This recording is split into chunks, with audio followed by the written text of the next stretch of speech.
ಹೇಗೆ ನೀರು ಹರಿದು ಬರುವಾಗ ಎದುರಿಗೆ ಬರುವ ಕಸ ಕಡ್ಡಿ ಕಲ್ಲು ಮುಳ್ಳುಗಳನ್ನು ಹೊತ್ತುಕೊಂಡೇ ಹರಿದು ತನ್ನ ಗುರಿಯನ್ನು ತಲುಪುತ್ತದೆಯೋ ಹಾಗೆ ನಮ್ಮ ಜೀವನದಲ್ಲಿ ಎದುರಾಗುವ ಅವಮಾನ ತಿರಸ್ಕಾರ ಕೊಂಕು ನುಡಿಗಳನ್ನು ಎದುರಿಸುತ್ತಾ ಸಾಧನೆಯ ಶಿಖರ ಮುಟ್ಟಬೇಕು. ಅವರವರು ಮಾಡಿದ್ದು ಅವರೇ ಅನುಭವಿಸುತ್ತಾರೆ. ಏರಿದವನು ಇಳಿಯಬೇಕು, ಮೆರೆದವನು ಅಳಿಯಲೇಬೇಕು, ಉರಿದವನು ಆರಲೇಬೇಕು. ಇನ್ನೊಬ್ಬರಿಗೆ ಕಷ್ಟ ಕೊಟ್ಟವರು ಜೀವನ ಪೂರ್ತಿ ಕಷ್ಟಕ್ಕೆ ಗುರಿಯಾಗಲೇಬೇಕು. ನಾನು ನನ್ನದು ಅಂದವರು ನೋವು ಅನುಭವಿಸಲೇಬೇಕು. ಆಸೆ ಪಟ್ಟವರು ನಿರಾಸೆ ಆಗಲೇಬೇಕು. ಖಡ್ಗದಿಂದ ಯುದ್ಧ ಮಾಡಿದವರು ಬೇರೆಯವರ ಖಡ್ಗದಿಂದ ಸಾಯಲೇಬೇಕು. ಮಾಟ ಮಂತ್ರದಿಂದ ಸಂಚು ಮಾಡಿದವರು ಇದೇ ತಂತ್ರ ಮಂತ್ರದಿಂದ ಸರ್ವಸ್ವ ಕಳೆದುಕೊಳ್ಳಲೇಬೇಕು. ನೀನೇನು ಅಂತ ನಿನಗೆ ಗೊತ್ತಿರುವಾಗ ಯಾರ ಅಭಿಪ್ರಾಯಕ್ಕೂ ಕಾಯಬೇಡ. ಯಾಕೆಂದರೆ ಎಲ್ಲರನ್ನೂ ಮೆಚ್ಚಿಸಲು ಹೋದರೆ ಮುಂದೊಂದು ದಿನ ಹುಚ್ಚನಾಗುತ್ತೀಯ. ಇಲ್ಲಿ ಮೆಚ್ಚಿ ಮಾತನಾಡುವವರಿಗಿಂತ ಚುಚ್ಚಿ ಮಾತನಾಡುವವರೇ ಹೆಚ್ಚು. ಕೆಲವು ಸಾರಿ ನೀವು ಯಾವ ತಪ್ಪು ಮಾಡದೇ ಇದ್ದರೂ ಕೂಡ ಕೆಟ್ಟವರಾಗುತ್ತೀರಿ. ಏಕೆಂದರೆ ಜನರು ಬಯಸದಂತೆ ನೀವು ಇಲ್ಲ ಎನ್ನುವ ಕಾರಣಕ್ಕೆ. ಆತ್ಮಕ್ಕೆ ಜನನವೂ ಇಲ್ಲ, ಮರಣವೂ ಇಲ್ಲ. ಅದು ನಶ್ವರ ಆತ್ಮ. ಒಂದು ದೇಹದಿಂದ ಇನ್ನೊಂದು ದೇಹಕ್ಕೆ ಚಲಿಸುತ್ತೆ. ಹಾಗಾಗಿ ಸಾವಿಗೆ ಭಯಪಡಬಾರದು. ಮಾನವನಾಗಿ ಏನು ಮಾಡಬೇಕೆಂದು ನೀನು ನಿರ್ಧರಿಸು. ಏನು ಕೊಡಬೇಕೆಂದು ಭಗವಂತನಾಗಿ ನಾನು ನಿರ್ಧರಿಸುತ್ತೇನೆ. ಆಲೋಚನೆ ಮತ್ತು ಉದ್ದೇಶಗಳು ಉತ್ತಮವಾಗಿರುವ ವ್ಯಕ್ತಿಗೆ ದೇವರು ಖಂಡಿತವಾಗಿಯೂ ಅವನಿಗೆ ಸಹಾಯ ಮಾಡಲು ಒಂದಲ್ಲ ಒಂದು ರೂಪದಲ್ಲಿ ಬಂದೇ ಬರುತ್ತಾನೆ. ಎಲ್ಲರನ್ನೂ ಪ್ರೀತಿಸು, ಕೆಲವರನ್ನು ಮಾತ್ರ ನಂಬು. ಪ್ರಪಂಚದಲ್ಲಿ ಎಲ್ಲವೂ ಸತ್ಯ, ಎಲ್ಲರೂ ಸತ್ಯವಂತರಲ್ಲ. ಸಂಪೂರ್ಣ ಜಗತ್ತನ್ನು ಗೆಲ್ಲಬಹುದು.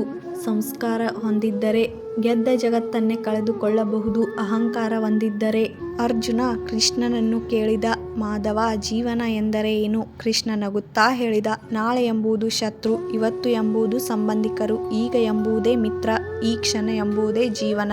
ಜೀವನವನ್ನು ತನಗೆ ಯೋಗ್ಯವಾಗುವಂತೆ ಮಾಡುವ ಬದಲು ತನ್ನನ್ನು ತಾನೇ ಜೀವನಕ್ಕೆ ಯೋಗ್ಯವಾಗಿಸುವುದೇ ಯಶಸ್ಸು ಹಾಗೂ ಸುಖದೆಡೆ ಇರುವ ಏಕೈಕ ಮಾರ್ಗ. ನೀವು ಸುಖವಾಗಿದ್ದಾಗ 4 ಜನರಿಗೆ ಸಹಾಯ ಮಾಡಿ. ಯಾಕೆಂದರೆ ಇದೇ ಉಪಕಾರವು ನಿಮ್ಮ ಕಷ್ಟಕಾಲದಲ್ಲಿ ನಿಮ್ಮನ್ನು ಕಾಪಾಡುವ ವರದಾನವಾಗಬಲ್ಲದು. ನಿಜವಾದ ಸಂಬಂಧ ಒಳ್ಳೆಯ ಪುಸ್ತಕವಿದ್ದಂತೆ. ಅದು ಎಷ್ಟೇ ಹಳೆಯದಾದರೂ ಅದರಲ್ಲಿ ಬರೆದಿರುವ ಪದಗಳು ಎಂದಿಗೂ ಬದಲಾಗುವುದಿಲ್ಲ.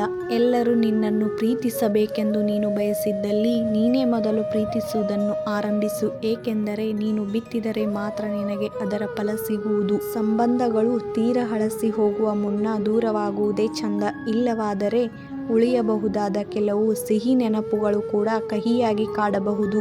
ಮುತ್ತು ಯಾವಾಗಲೂ ಸಮುದ್ರದ ತಳದಲ್ಲಿಯೇ ಇರುತ್ತೆ.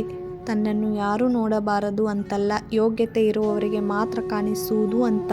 ಒಳ್ಳೆಯದನ್ನು ಯೋಚನೆ ಮಾಡಿ, ಒಳ್ಳೆಯದನ್ನೇ ಮಾತನಾಡಿ, ಒಳ್ಳೆಯದನ್ನೇ ಮಾಡಿ. ಯಾಕೆಂದರೆ ಬೇರೆಯವರಿಗೆ ನೀವು ಏನು ನೀಡಿರುವಿರೋ ಅದೇ ನಿಮಗೆ ಮರಳಿ ಸಿಗುತ್ತೆ. ಮನುಷ್ಯನಿಗೆ ಮನುಷ್ಯನನ್ನು ಕಂಡರೆ ಆಗುವುದಿಲ್ಲ. ಯಾಕೆ ಗೊತ್ತಾ?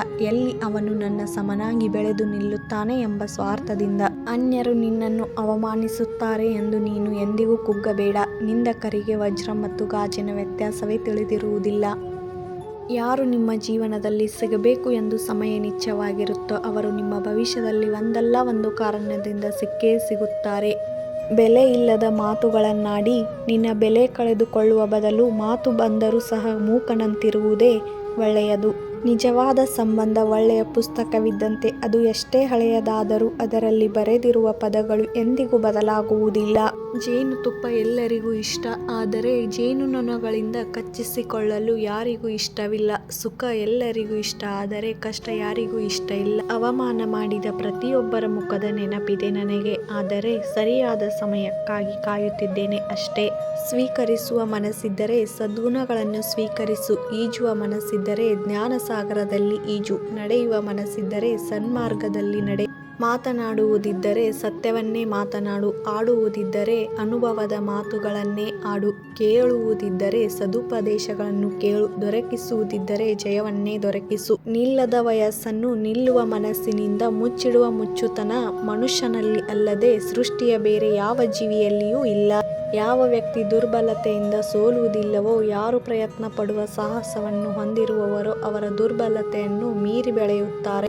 ಆರ್ಥಿಕ ಸ್ಥಿತಿ ಎಷ್ಟೇ ಚೆನ್ನಾಗಿದ್ದರೂ ಕೂಡ ಜೀವನದ ನಿಜವಾದ ಸಂತೋಷವನ್ನು ಅನುಭವಿಸುವ ಮಾನಸಿಕ ಸ್ಥಿತಿ ಚೆನ್ನಾಗಿರುವುದು ಅಷ್ಟೇ ಅವಶ್ಯಕತೆ. ಎಲ್ಲರೂ ನಮ್ಮವರೆಂಬ ಭ್ರಮೆ ಬಹಳ ಇತ್ತು. ಹಿಂದೆ ತಿರುಗಿ ನೋಡಿದಾಗ ನನ್ನ ನೆರಳು ಮಾತ್ರ ಇತ್ತು. ಕುಂಬಾರನು ಮಾಡಿದ ಹಣತೆಯಲ್ಲಿ, ದಲಿತನು ಬೆಳೆದ ಹತ್ತಿಯಲ್ಲಿ, ಮಡಿವಾಳನು ಮಾಡಿದ ದಾರದಿಂದ, ಗಾಣಿಗನು ತೆಗೆದ ಎಣ್ಣೆಯಿಂದ ಬ್ರಾಹ್ಮಣ ದೀಪವನ್ನು ಹಚ್ಚುವಾಗ ಭಗವಂತನೇ ಅದನ್ನು ಮೆಚ್ಚಿದಾಗ ಕುಲವೆಂಬುದು ಎಲ್ಲಿದೆ? ಸಮಾಜವನ್ನು ಒಳ್ಳೆಯ ರೀತಿಯಲ್ಲಿ ಮುನ್ನಡೆಸಲು ಏನು ಮಾಡಬೇಕು ಎನ್ನುವ ಪ್ರಶ್ನೆಗೆ ಪರಮಾತ್ಮ ಹೇಳಿದರು, ಕಾಲ ಎಳೆಯುವುದನ್ನು ಬಿಟ್ಟು ಕೈ ಹಿಡಿದು ಮೇಲಕ್ಕೆತ್ತಬೇಕು. ಜೀವನಕ್ಕೆ 5 ಕಠೋರ ಸತ್ಯಗಳು. ನಿಮ್ಮ ದುಃಖವನ್ನು ಮರೆಮಾಡಿ ಯಾರೂ ಇಲ್ಲಿ ಕಾಳಜಿ ವಹಿಸುವುದಿಲ್ಲ. ವೈಯಕ್ತಿಕ ಗೌಪ್ಯತೆ ಕಾಪಾಡಿಕೊಳ್ಳಿ. ಪ್ರತಿಯೊಬ್ಬರೂ ನಿಮಗೆ ಒಳ್ಳೆಯದನ್ನೇ ಬಯಸುವುದಿಲ್ಲ. ಶಾಂತರಾಗಿರಿ. ಇಲ್ಲಿ ಯಾವುದೂ ಶಾಶ್ವತವಲ್ಲ. ಏಕಾಂಗಿಯಾಗಿರಿ. ಎಲ್ಲರೂ ನಮ್ಮ ಜೊತೆ ಶಾಶ್ವತವಾಗಿ ಉಳಿಯುವುದಿಲ್ಲ. ನಿಮ್ಮ ಸಮಯವನ್ನು ಗೌರವಿಸಿ, ಅದು ಹಿಂತಿರುಗಿ ಬರುವುದಿಲ್ಲ. ನಿಮ್ಮ ಕಷ್ಟದ ಸಮಯದಲ್ಲಿ ಈ ಮಾತುಗಳನ್ನು ಯಾವಾಗಲೂ ನೆನಪಿನಲ್ಲಿಟ್ಟುಕೊಳ್ಳಿ. ನೋವಿನ ಅಂತ್ಯವಾಗುತ್ತೆ, ಕಣ್ಣೀರು ನಿಲ್ಲುವ ಸಮಯ ಬರುತ್ತೆ, ಕಷ್ಟದ ಸಮಯ ಕಳೆದು ಹೋಗುತ್ತೆ. ತಾಳ್ಮೆಯಿಂದ ಇರಿ, ಮುಂದೆ ಸಾಗುತ್ತೀರಿ.